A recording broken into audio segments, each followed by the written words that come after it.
السلام علیکم دوستوں، آج کی اس ویڈیو میں میں آپ کے لیے ایک ایسا بہترین اور پاورفل وظیفہ لے کر آیا ہوں۔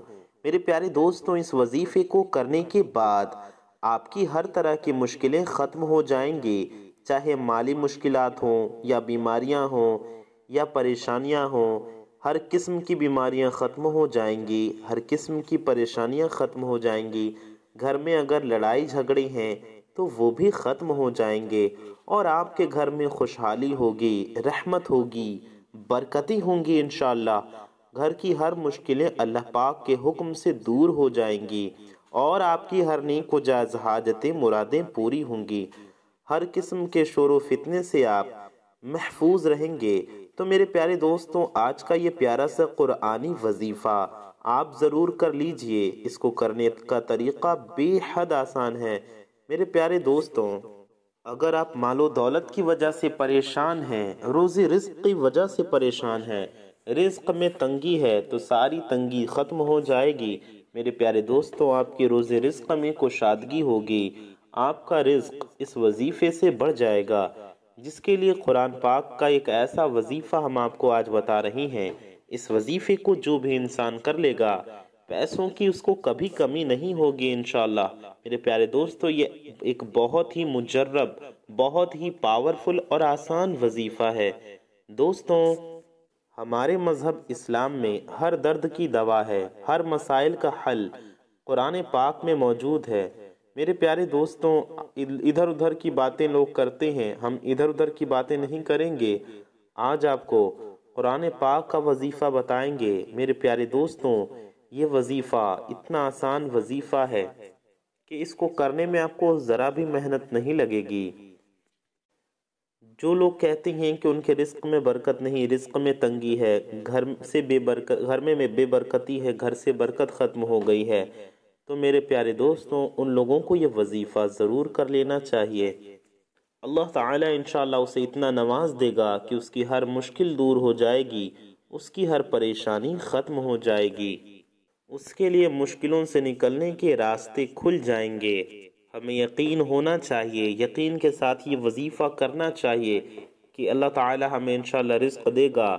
میرے پیارے دوستوں، گناہوں سے بچیں اور اللہ تعالی پر یقین کریں، حلال کمائیے، حرام سے بچیے، اور پھر یہ وظیفہ کیجئے۔ دیکھیے کیسے آپ کی مشکلیں دور ہو جاتی ہیں، ختم ہو جاتی ہیں، کیسے آپ کی حاجتیں پوری ہو جاتی ہیں، کیسے آپ کا بڑی سی بڑا مقصد پورا ہو جاتا ہے۔ اس وظیفے سے آپ کے ہر مسئلے کا حل ہو جائے گا۔ میرے پیارے دوستوں، آپ کی زندگی بدل جائے گی۔ آپ کو یہ وظیفہ ضرور کرنا ہے۔ اس سے پہلے آپ وظیفہ جاننے سے پہلے چینل پر نئے آئے ہیں تو اس چینل کو سبسکرائب ضرور کر لیجئے۔ ساتھ ہی ساتھ بغل میں ایک بیل آئیکن ہوگا، ایک گھنٹے کا نشان ہوگا، اسے بھی آل پر پریس کر لیجئے۔ اس سے ہوگا یہ کہ آنے والی آپ کی ضرورت کی ویڈیوز کی نوٹیفیکیشنز آپ تک سب سے پہلے پہنچاتی رہیں گی، اور آپ ان ویڈیوز کو سب سے پہلے دیکھ سکیں گے۔ میرے پیارے دوستوں، ویڈیو کو ابھی تک آپ نے لائک نہیں کیا تو اس ویڈیو کو دل سے لائک بھی ضرور کر دیجئے۔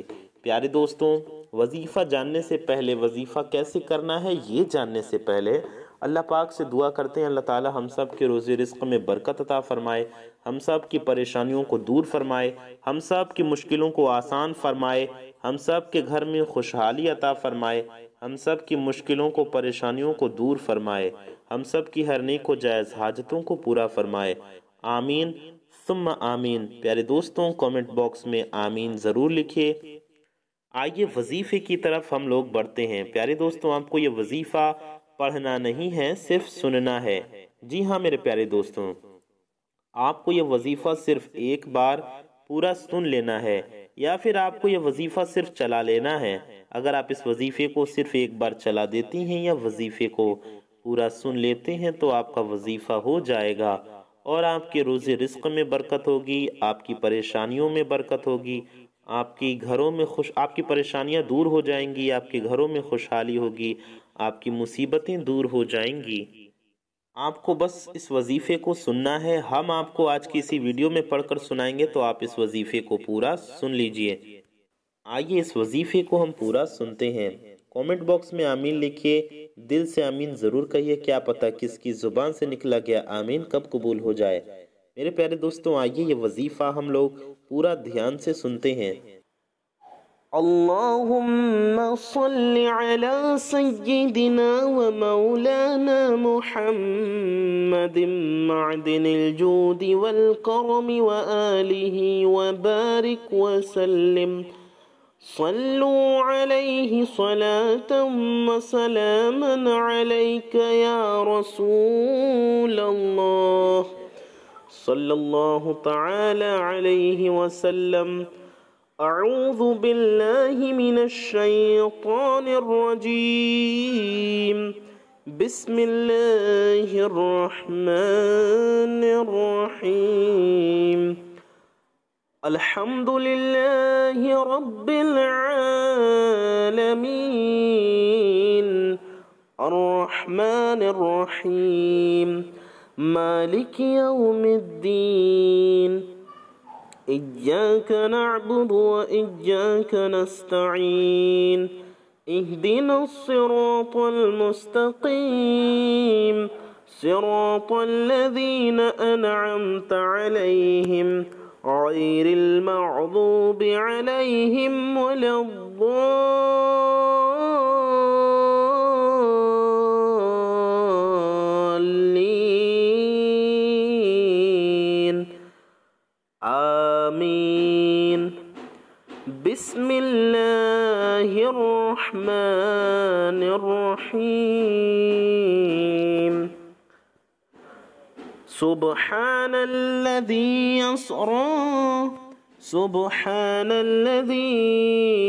अस्रा बिअब्दिही लैलन मिनल मस्जिदिल हरामि व इलल मस्जिदिल अक़्सल्लज़ी बारकना हौलहु लिनुरियहु मिन आयातिना इन्नहु हुवस समीउल बसीर। व आतैना मूसल किताब व जअलनाहु हुदल लिबनी इस्राईल अल्ला तत्तखिज़ू मिन दूनी वकीला। ज़ुर्रिय्यत मन हमलना मअ नूह इन्नहु कान अब्दन शकूरा। वक़ज़यना इला बनी इस्राईल फ़िल किताबि लतुफ़्सिदुन्न फ़िल अर्दि मर्रतैनि वलतअलुन्न उलुव्वन कबीरा। फ़इज़ा जाअ वअद ऊलाहाहुमा बअथना अलैकुम इबादन लना उली बअसिन शदीदिन फजासू खिलाल अद्दियार व कान वअदन मफ़ऊला। ثم رددنا لكم الكرة عليهم وأمددناكم بأموال وبنين وجعلناكم أكثر نفيرا. إن أحسنتم لأنفسكم وإن أسأتم فلها. فإذا جاء وعد الآخرة ليسوءوا وجوهكم وليدخلوا المسجد كما دخلوه أول مرة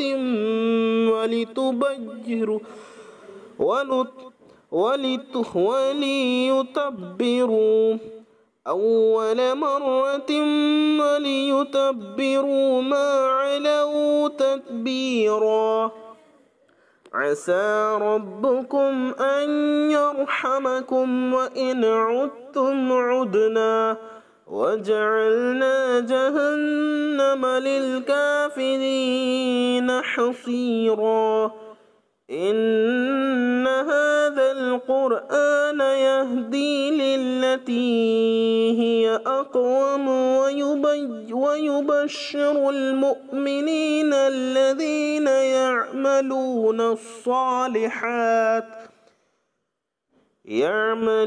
الصالحات أن لهم أجرا كبيرا، وأن الذين لا يؤمنون بالآخرة اعتدنا لهم عذابا أليما.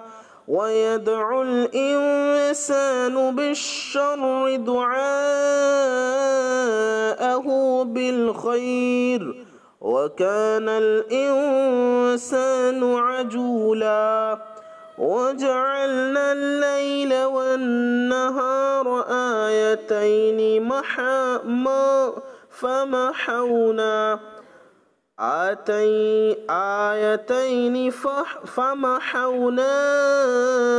آية الليل وجعلنا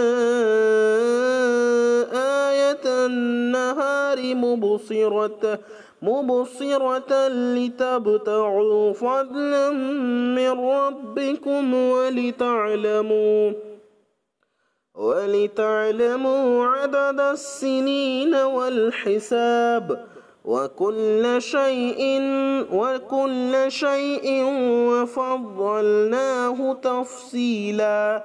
وكل إنسان ألزمناه طائره في عنقه، ونخرج له يوم القيامة كتابا يلقاه منشورا.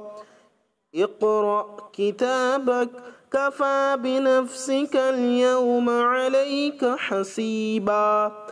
من اهتدى فإنما يهتدي لنفسه، ومن ضل فإنما يضل عليها، ولا تزر وازرة وزر أخرى، وما كنا معذبين حتى نبعث رسولا. وإذا أردنا أن نهلك قرية أمرنا متر فيها ففسقوا فيها فحق عليها القول فدمرناها تدميرا. وكم أهلكنا من القرون من بعد نوح، وكفى بربك بذنوب عباده خبيرا بصيرا.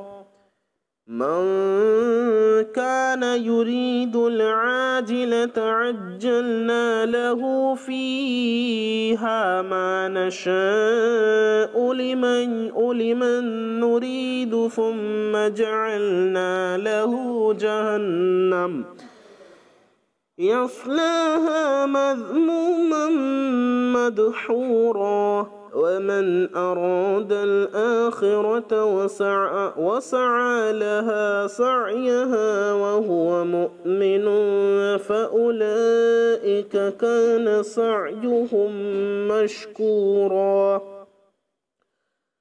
كلا نمد هؤلاء وهؤلاء من عطاء ربك، وما كان عطاء ربك مخذورا. انظر كيف فضلنا بعضهم على بعض، وللآخرة أكبر درجات وأكبر تفصيلا. لا تجعل مع الله إلها آخر فتقعد مذموما مخذولا.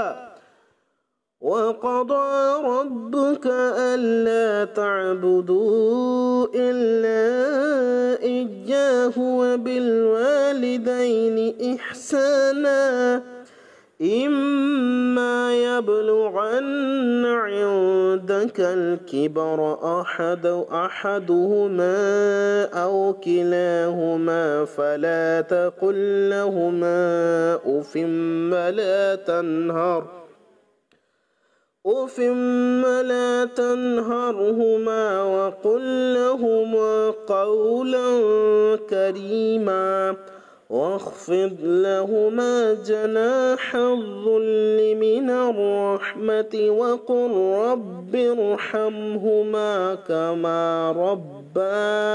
كما ربياني صغيرا ربكم أعلم بما في نفوسكم إن تكونوا صالحين فإنه كان للأوابين غفورا آمنت بالله صدق الله العظيم اللهم صل على سيدنا ومولانا محمد معدن الجود والكرم وآله وبارك وسلم صلوا عليه صلاة وسلاما عليك يا رسول الله। मेरे प्यारे दोस्तों, मेरी माओ बहनों, आप में से जितने भी हजरात ने इस वजीफे को यहाँ तक पूरा सुन लिया है या यहाँ तक पूरा चला दिया है, मुबारक हो, आप सब का वजीफा हो गया। अगर आप में से किसी ने जानबूझकर वीडियो को स्किप किया होगा तो आपका वजीफा नहीं होगा, लेकिन अगर आपने वजीफे को पूरा चलाया है या पूरा सुना है तो मुबारक हो, आपका वजीफा हो गया। इंशाअल्लाह इस वजीफे की बरकत से आपके रोज़ी रिस्क में बरकत होगी, आपके घर की परेशानियां दूर होंगी, आपकी मुश्किलें आसान होंगी और आपकी हाजतें पूरी होंगी, आपके मकसद पूरे होंगे इंशाअल्लाह ताला। मेरे प्यारे दोस्तों, सवाब की नीयत से इस वीडियो को शेयर ज़रूर कीजिए, चैनल को ज़रूर सब्सक्राइब कर लीजिए और अपना और अपने चाहने वालों का बहुत ज़्यादा ख्याल रखिए। दुआओं की गुजारिश। अस्सलामु अलैकुम व रहमतुल्लाहि व बरकातुहू। अल्लाह हाफिज़। अल्लाहुम्मा सल्लि अला सय्यिदिना व मौलाना मुहम्मदिन मअदिनिल जूदि वल करमि व आलिहि व बारिक व सल्लिम। सल्लू अलैहि सलातन व सलामन अलैका या रसूल अल्लाह सल्लल्लाहु तआला अलैहि वसल्लम। अऊज़ु बिल्लाहि मिनश शैतानिर रजीम। बिस्मिल्लाहिर रहमानिर रहीम। अल्हम्दुलिल्लाहि रब्बिल आलमीन अर्रहमानिर रहीम मालिकि यौमिद्दीन। इय्याक नअबुदु व इय्याक नस्तईन। इहदिनस सिरातल मुस्तकीम सिरातल लज़ीना अनअमता अलैहिम गैरिल मग़दूबि अलैहिम वलद्दाल्लीन।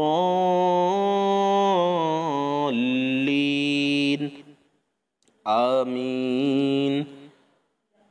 अऊज़ु बिल्लाहि मिनश शैतानिर रजीम। बिस्मिल्लाहिर रहमानिर रहीम। वआति ज़ल क़ुरबा हक़्क़हु वल मिस्कीन वब्नस सबील वला तुबज़्ज़िर तब्ज़ीरा। इन्नल मुबज़्ज़िरीन कानू इख़्वानश शयातीन वकान अश-शैतानु लिरब्बिही कफ़ूरा। वइम्मा तुअरिضन अन्हुम इब्तिग़ाअ रहमतिम मिन रब्बिक तर्जूहा फ़क़ुल लहुम क़ौलन मयसूरा। वला तजअल यदक मग़लूलतन इला उनुक़िक वला तबसुतहा कुल्लल बस्ति फ़तक़उद मलूमन महसूरा। وإما تعرضن عنهم ابتغاء رحمة من ربك ترجوها فقل لهم قولا ميسورا ولا تجعل يدك مغلولة إلى عنقك ولا تبسطها كل البسط فتقعد ملوما محسورا إن ربك يبسط الرزق لمن يشاء ويقدر أفأصفاكم ربكم بالبنين واتخذ من الملائكة إناثا إنكم لتقولون قولا عظيما ولقد صرفنا في هذا القرآن ليذكروا وما يزيدهم إلا نفورا قل لو كان معه آلهة كما يقولون إذا لابتغوا إلى ذي العرش سبيلا سبحانه وتعالى عما يقولون علوا كبيرا تسبح له السماوات السبع والأرض وما فيهن وإن من شيء إلا يسبح بحمده ولكن لا تفقهون تسبيحهم إنهم كان حليما غفورا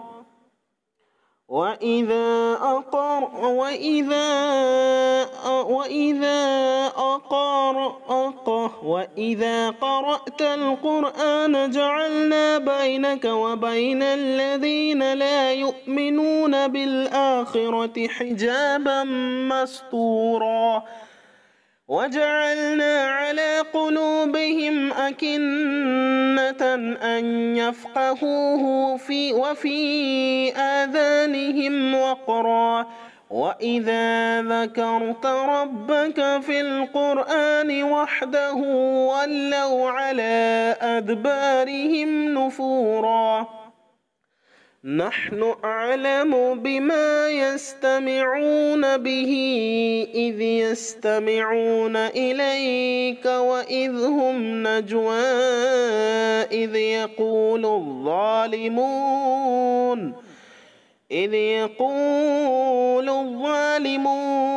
إن تتبعون إلا رجلا مسحورا انظر كيف ضربوا لك الأمثال فضلوا فلا يستطيعون سبيلا وقالوا أإذا كنا عظاما مرفاتا أإنا لمبعوثون خلقا جديدا قل كونوا حجارة أو حديدا أو خلقا مما يكبر في صدوركم فسيقولون من يعيدنا قل الذي فطركم أول مرة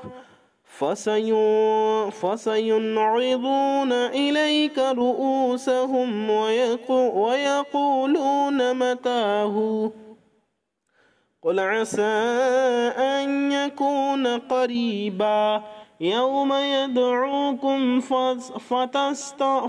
فتستجيبون بحمده وتظنون إن لبثتم إلا قليلا وقل لعبادي يقولوا التي هي أحسن إن الشيطان ينزغ بينهم إن الشيطان كان للإنسان عدوا مبينا ربكم أعلم بكم إن يشأ يرحمكم أو إن يشأ يعذبكم وما أرسلناك عليهم وكيلا وربك أعلم بمن في السماوات والأرض ولقد فضلنا بعض النبيين على بعض ما آتينا داود زبورا قل ادعوا الذي زعمتم من دونه فلا يملكون كشف الضر عنكم ولا تحويلا أولئك الذين يبتغون إلى ربهم الوسيلة أيهم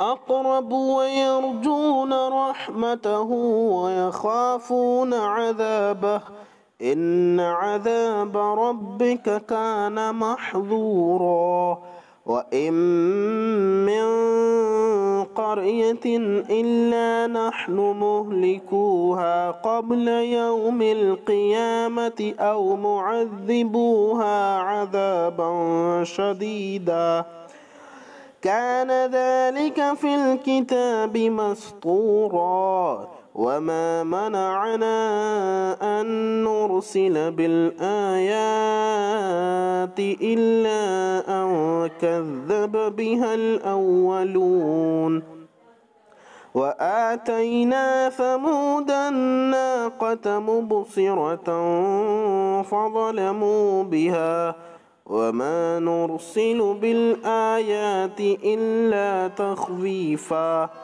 وإذا قلنا لك إن ربك أحاط بالناس وما جعلنا الرؤيا التي أريناك إلا فتنة للناس والشجرة الملعونة في القرآن ونخوفهم فما يزيدهم إلا طغيانا كبيرا آمنت بالله صدق الله العظيم اللهم صل على سيدنا ومولانا محمد معدن الجود والكرم وآله وبارك وسلم صلوا عليه صلاة وسلاما عليك يا رسول الله.